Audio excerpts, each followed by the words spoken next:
Good morning, everybody. Thank you for joining us. This is a really great opportunity for me to share our news and updates from spring term.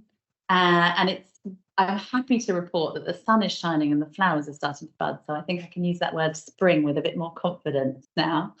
I particularly wanted to follow up on the letter that was sent out around boarding options for next academic year, and to make sure that you have opportunities to ask any questions you might have about that.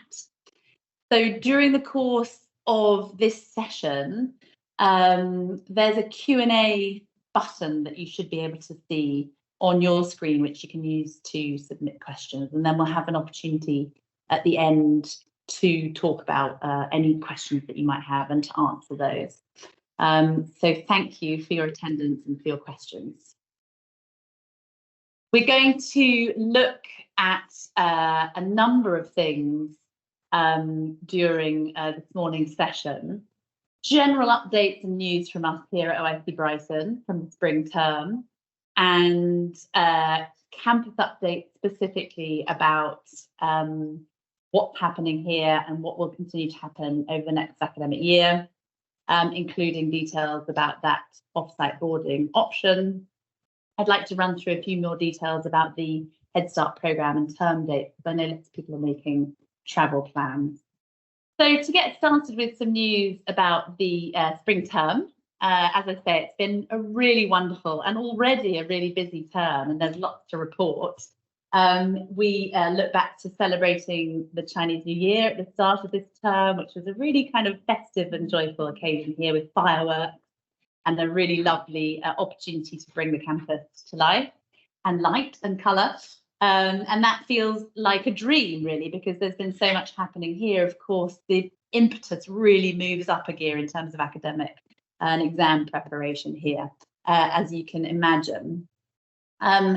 So we've had important option choice submissions for our Year 9 students ready for their GCSEs next year, and for our Year 11 students ready for their A-levels next year. And that's led to really interesting conversations around their subject preferences, their strengths, their future career paths. And it's exciting for us at a time of growth for the college that we're going to be able to offer a broader range of subjects with the introduction of some new potential subjects, depending on demand, for next year. So that would include drama, PE, academic PE, business as an A-level, and politics as a new A-level course. We've also begun our Career Pathways programme from the start of this term, and I'll tell you a bit more about what that looks like, but it's a really exciting opportunity to focus our students in terms of their preferred career pathways. I've got some trips and visits to share with you. I know you'll have seen those in our newsletter and no doubt heard about them from your children as well. And the developments in terms of super curriculum and sports provision, all of which continues to grow and develop all the time here at OIC Brighton. I want to share with you a few updates about professional development as well, and the ways in which we work as a college to ensure that our teaching and learning is really superb, but also continuously improving. So if we have a look at the careers pathways, this is something that is very much tried and tested at OIC in Oxford, and our students fit fairly neatly into these three categories of healthcare and biological sciences for our future vets, our future medics, physical science and mathematics, future engineers, those going to focus on specific science specialisms, and social sciences, humanities and commerce. So those are our economists and those wanting to study humanities subjects at university. And happily, our students here in Brighton have fitted fairly proportionally into those three pathways.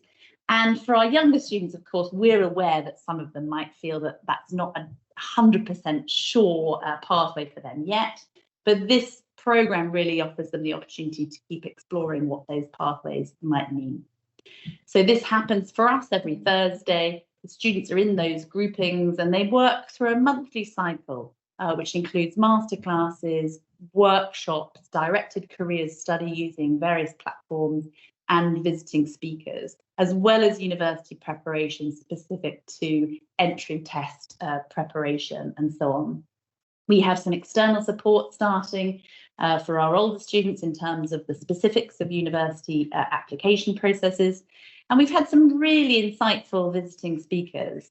At the beginning of term, we had a former Cambridge PhD, now an investment banker, talking to our commerce students and our economists about the ways in which you can get into that finance world, and really kind of myth busting, I think, for some of our students about the types of skills that they will need. He also talked a lot about derivative pricing, and I won't attempt now to explain the maths behind that, but I know that many of our very able students were able to follow it very closely. We've had a visiting medic recently who talked about work experience and the way in which the training works, and again was really challenging our students to think about, is this the career for them, and are they really embracing opportunities to develop the kinds of skills that will be looked at. And following on from that, we're now developing a multiple mini interview program for our students. And again, that's something that perhaps would normally be offered to older students, but we're going to run that with as young as year 10 to really give them that opportunity to see how they can best prepare for those competitive pathways. So that's a really exciting program. And it's been great. We've started to make links for work experience recently. One of our future dentists was working at a very local dentist surgery during Enrichment Week. So really exciting opportunities from a careers perspective that's really gained momentum this term. You'll be aware of some fantastic trips and visits that have happened recently. So just to give you a few updates, the Biograd residential, I'm told, was really well received by our students. And I know it was particularly focused on computer science and engineering, and they did some learning and networking experience. The trip to the University of Oxford, I think, was really inspiring. Students enjoyed the amazing facilities at the Saïd Business School there. And again, a really important opportunity for them to network and speak, you know, at really close quarters to people who are directly involved in this world, and for them to see that for themselves. I'm very proud of our Year 9 students for contributing and attending the Southern Schools Book Awards last week. And I think they not only represented the college very well, but also were really engaged with the shortlisted books, which they've read and discussed at great length. And we've had some fantastic trips over Enrichment Week, like to the local observatory for some really hands-on science. Coming up next, we have more visiting speakers. We've got a really inspirational speaker coming soon who will speak to the students. They're a former champion gymnast, and they're going to speak to students about well-being and managing exam stress, which feels really timely at this time of year. And we're going to take Year 10 for an astronomy, a moon landings exhibition in London that's hugely well reviewed, and then a work experience opportunity at London Zoo, which will be really interesting for our Year 10 students as well. So we're looking forward to those opportunities. There have been huge developments in the super curriculum. We're really interested in our students' input, and they've been coming up with some fantastic ideas about the kinds of things that they'd like to see running as well. We've got instrumental music lessons happening, and we now are introducing guitar, again, because of demand from our students, which is fantastic. And that means that we've got opportunities to showcase their musical talents in concerts and so on. It's lovely to see that underway. We now have German, French and Spanish tuition opportunities for our students, which is great. And we've just confirmed 3 Year 10 students going to the UNICEF Summit in Houston, Texas in June, which is a wonderful opportunity for them to be part of a global summit of students from around the world. And to really interrogate those United Nations sustainability goals. There was an application process for our Year 10 students, and those who've been selected are really worthy and excited about that opportunity. We've had our first inter-house chess competition. We've got some very competitive and talented chess players, as you can imagine. And you may have seen that we've had our first competitive sports fixtures locally as well, which our students are very excited about. And we're huge credit to Duncan, our head of PE, for getting those underway. So lots going on in the super curriculum. We've always been excited about the potential for the collaboration through Nord Anglia with MIT. We have several students here who are very focused and determined to go to MIT for their undergraduate studies, and it's a great opportunity for them. The challenges that are set are explored, particularly by Year 9 in their STEM sessions. And the latest one is about looking at an everyday object and learning about how it's manufactured, and then thinking of a more sustainable way of creating that. And it's called Build Better Everything. The resources from MIT are amazing, and our Year 9 students are really benefiting from this process. At the moment, they seem to be making rockets from scratch. They've done some practice runs and are then preparing for a launch, learning about how the ignition works and so on. So it's a really exciting opportunity, and there's now a selection process for 1 or 2 students to attend a course at MIT next autumn, which will be another great chance for our students to really see how that fantastic institution works. Professional development is really at the heart of what we do here from a teaching and learning perspective. We know we have fantastic teachers, but teaching is a profession about learning, and it's absolutely imperative that we continue to learn and develop in our practice. And so we engage in a number of training courses. Recent examples have been about metacognition and about neurodiversity. So this is really ensuring that our teaching staff are up to date, well trained, engaged with new thinking in teaching. We have lunchtime training sessions for our staff to upskill them and share best practice. We do lots of learning walks as a senior team to see what's happening in classrooms and really understand the strengths of our team. We've got departmental networks set up now with OIC Oxford. So we have our SDN specialists meeting together, we have our exams officers meeting together, we have our department heads meeting together, and we've been running strategy tutor training as well, because we know, as you'll be aware as parents, how important that strategy tutor role is in supporting students both pastorally and academically. This month we have our regional teaching and learning conference. So this is when the European schools come together as a group, departmental heads, academic leads. And again, we're really looking at the ways in which we can develop best practice in all areas of academic life in the college. We've had a teaching and learning survey for our students. So one thing we're really proud of is the way in which our students engage in giving feedback, and then offering suggestions about improvements and things that they would like to see happening in the college. And the teaching and learning survey then informs the way that we strategically plan moving forward. And I'm really happy to announce the appointment of a new teacher of psychology, Dr. Anna Taylor. She's fantastic. She's come from a Canadian university campus and is a specialist in particularly learning behaviours, with research into the way in which animal behaviours can be used to better understand human psychology. So lots there that I think our students are going to find absolutely fascinating. And I'm very confident that they're in very good hands in that important and very popular academic discipline here. I'd like to give you some updates around the campus. It's been a really wonderful time enabling our students to kind of use the spaces, develop the teaching and learning spaces and the social spaces. And of course, in the winter, we've needed to rethink the way in which we use outdoor spaces, and that's included having floodlights on the hard court to ensure that students can play sport after hours and so on. You can see on the map here the area for future development, and that's something that I'll talk a little bit about. One of the things we've been really proactive in doing is developing the study areas and thinking about the way our students use study spaces in their study time, and so ensuring that people have appropriate places to work, and that we're also putting sufficient space and supervision in so that students can work in silence if they need to, or in groups if they need to, and developing things like the so that we can have instrumental lessons, but also group practices happening. There's been lots of developments around the campus. I'm particularly happy about planting trees, which we've done recently. We had a visit from the High Sheriff of East Sussex, and one of the ways we celebrated that was to plant some cherry trees. And I said to our Year 9 students that as they are planting these trees, they can imagine them and in full blossom when they're starting to prepare for their A-levels in future years, and the way that the trees and our Year 9 students will grow together.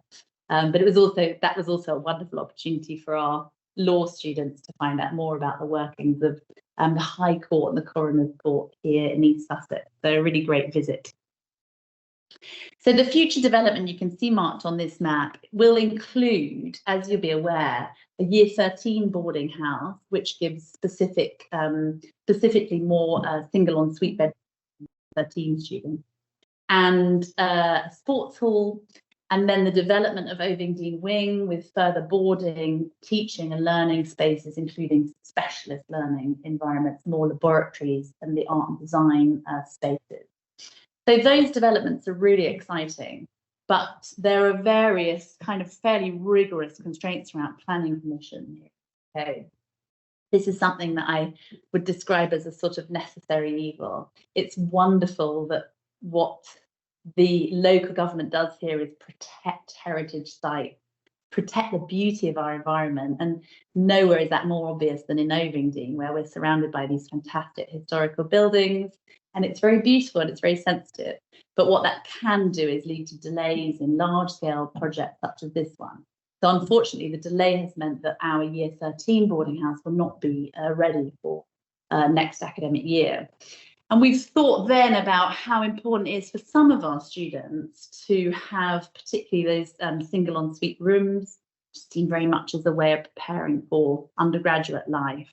And that's why we have looked now at an opportunity for accommodation in Brighton. You can see here from the map, about 15 minutes away from our Ovingdean campus. And it's accommodation in a residential block for our sixth form students, so Year 12 and 13 students. And this gives them a really good opportunity for those single ensuite rooms, if that's something that's particularly important for our students. It's in a good part of Brighton in terms of connections and going into town at the weekends, but importantly, it's easy to get to and from our campus, and it's very secure. There's a very secure site, and there's very secure arrangements in place to ensure that our students are protected and sheltered, and it's only exclusively used in that building for OIC Brighton students. So we'll ensure that our staff and medical provision and so on is there as well. So I just wanted to give you a brief introduction into what that looks like. This is something that we've talked through with current Year 11 and 12 students, making very clear to them that this is an option. Lots of them we know will really enjoy the campus environment, so do we. And as you can tell, long term, that's very much the intention for OIC Brighton. But we also want to ensure that for those who a single ensuite room was a particular priority for Year 13, which we understand, that the options available for them. It's wonderful that we're in this phase of growth as a college. We continue to experience really positive demand and interest in what we're doing here. And our continued growth means that we're able to introduce new subjects and broaden our academic and pastoral teams. There are all sorts of exciting things associated with that growth in numbers. And that's why we want to continue to do that by temporarily using this off-campus provision. So it does give those students more of a city living experience. The accommodation's really high quality, but we continue to do what we do really well about having a campus environment. The social spaces are on campus, the super curriculum happens on campus, all of the teaching and learning happens on campus. And that's something that we know is important for our students. I love that sense of community that we have here, and I know that that's because we're all here on campus together, sharing in our learning and experiences, and so we don't want anything to risk that sort of losing that wonderful community feel, and for that reason the students will continue to do everything here, but at the same time, perhaps for some of our older students, it's an opportunity to live in a more kind of undergraduate style way and really prepare them well for university life. And that will suit some of our older students down to the ground. But there's no obligation. So we really wanted our students to have a think about this and have a think about whether that was something they were interested in, and then to speak to you as their parents and come to a decision about whether that's something that they want to opt 4. There is a slightly different boarding fee for single rooms, but that would be the same whether they were here on campus in the limited number of single rooms that we have here, or in the new Abacus House off-campus provision. To give you a bit of a sense of the look and feel of those bedrooms, they're in sort of little blocks like flats. So you'd have up to 7 students in their single rooms, and then with a shared kitchen and lounge area, and that will have laundry facilities in it. So they'd be sharing with a small group of other OIC Brighton students, all of one gender. So those little blocks or flats are single gender. And then the room themselves are private and en suite, and you can see they're very high quality. It's very good quality accommodation. And this gives you a sense of what the communal areas typically look like. So there's an opportunity for them to prepare snacks and to do their laundry and to meet with their immediate neighbours and to share space. They would continue to have all of their meals here on campus, but they will have opportunities to prepare snacks and so on, or at the weekends if they wanted to, and to have that social space as well when they are not on campus. So really high quality facilities. As I say, it will really suit some of our older students, but there's no obligation for current students because we want to make sure that they feel that they have the choice. Of course, we're also opening Ovingdean Wing, so there'll actually be a 3rd boarding house here on campus next year as well, but a relatively small and single gender boarding house. So a few just details and sort of logistics about what that might look like. The student meals, as I mentioned, will continue to happen here on campus, and we'll use a shuttle bus to take students to and from their accommodation in Brighton. The communal space you've seen in the images there, and laundry facilities will also be available in those communal kitchens. We'll have residential staff living in the same block as our students, and they'll be available obviously overnight, very much in the same manner as we have here currently.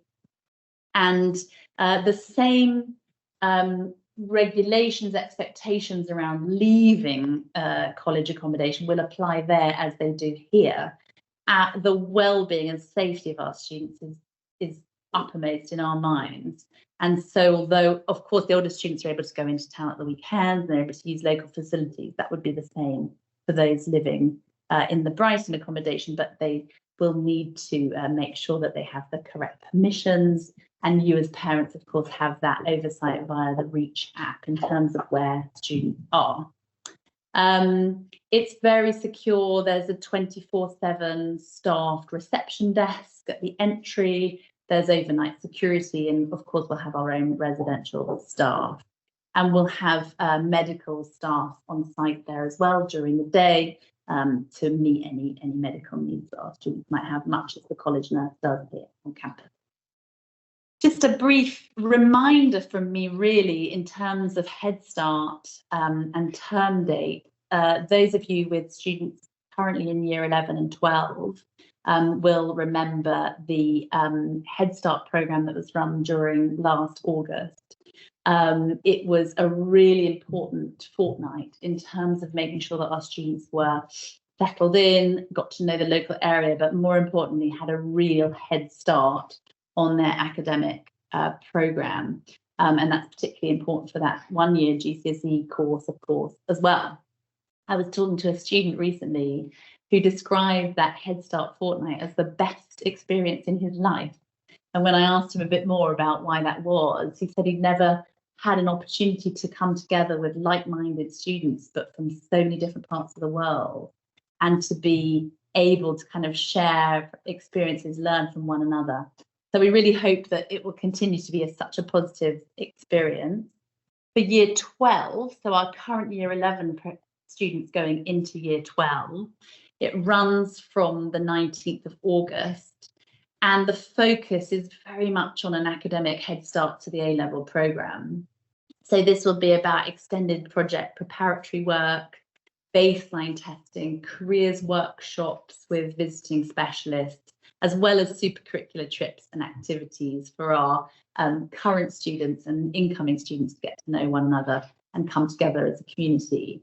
There's always conversations to be had with students at that stage about their GCSE outcomes and whether the GCSE outcomes might influence what their A-level subject choices are.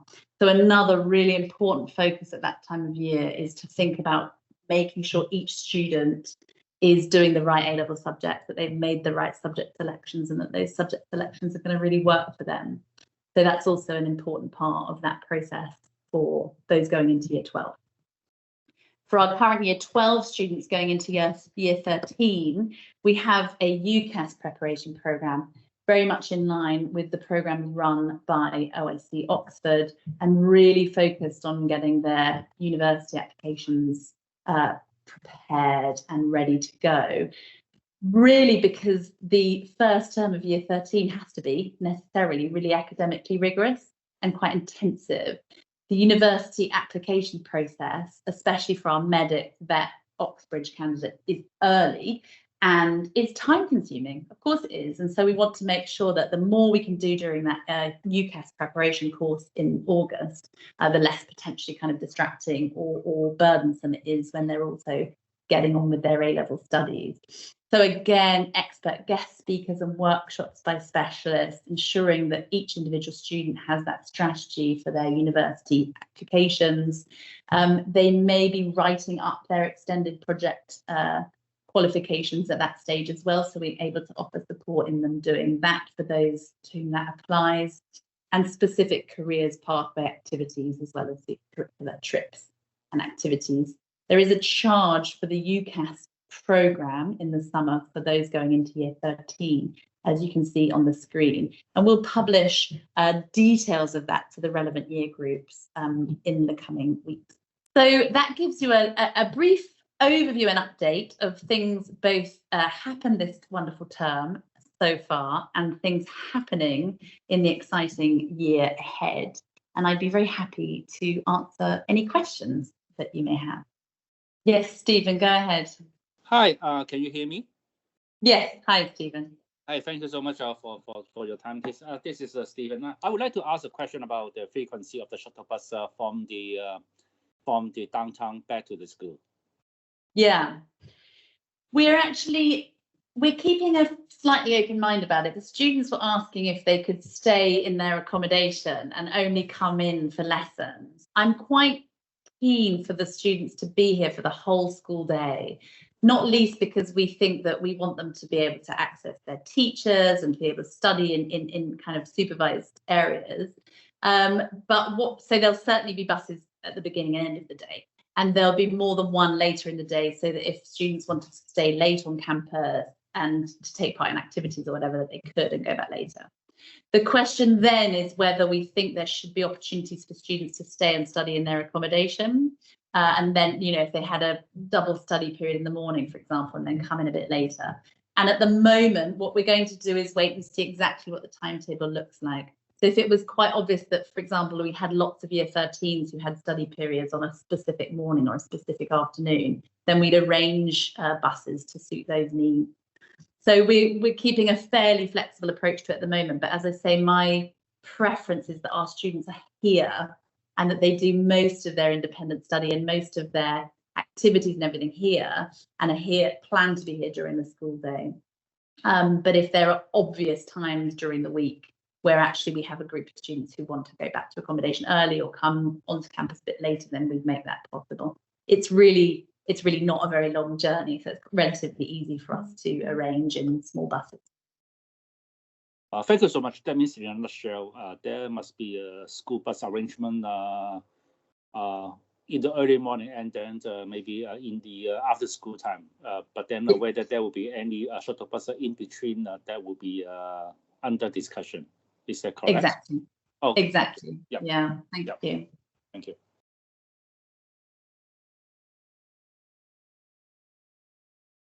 So I've got a question about the for those students who are already here, whether they are able to stay here. I mean, the answer is yes. What we really want to do is give our current students that option. So for those going into year 12 and 13, if they wanted, and it's really, we know whether they have a very strong preference for a single ensuite room, that they are able to choose to go into the town accommodation if that's what they choose. But there's no obligation, they can absolutely stay on campus. And a query about the Head Start programme, whether it's mandatory, it's strongly advised. We have our, we really feel that for years 12 and 13, it's very, very advisable. We know that sometimes it's not possible for all students to attend. And obviously there is the additional charge for the year 13 course. So it's not absolutely mandatory, but highly recommended.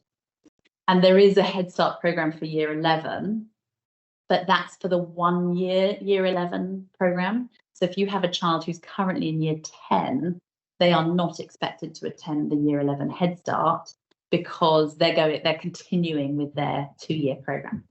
So the year 11 Head Start programme is specifically for those starting the 1 year GCSE. So they will all be new students to OIC Brighton for the year 11 course. There's a query about the way in which we would kind of select who will go into the Brighton accommodation. It'll be interesting for us to see what the demand is from our current students, and we will focus initially on meeting the needs of current students before thinking about new incoming year 12 students. The only other consideration that we would have would be if we've got individual students for whom we think that actually they are better served in terms of their academic progress or perhaps their pastoral needs by remaining here on campus, then that would be something that we as a college would decide. So if a student says they want to stay in Brighton, it would still be something that we would consider as a student in terms of, as a college, in terms of what that individual student's needs are. But yes, essentially first come first served, but we will look at preferences and demand. There's a question about the deadline for the accommodation. We've sent out a survey for initial interest, and then we'll be making decisions after Easter. So we'll communicate that in terms of the programme for timing and when we need those responses by.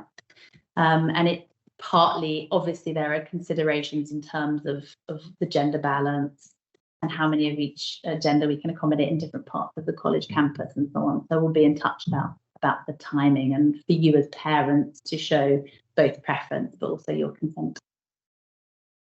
There's a question about the year 11 Head Start programme. So for the 1 year, year 11 tuition fee, that includes the Head Start fee. And that's also true for our current year 11s going into year 12. Their tuition fee includes the Head Start programme because we think it's really important for our students to be able to have that included in their A-level programme. For year 10, the year 10 accommodation will continue to be Ainsworth House. And we're confident of all of year 9 and 10 continuing to be accommodated in Ainsworth House as currently. So the divide in terms of how our current boarding accommodation on campus remains with year 12, 13 in Turing House and year 9, 10, 11 in Ainsworth House. We also bring, as I mentioned, Ovingdean Wing.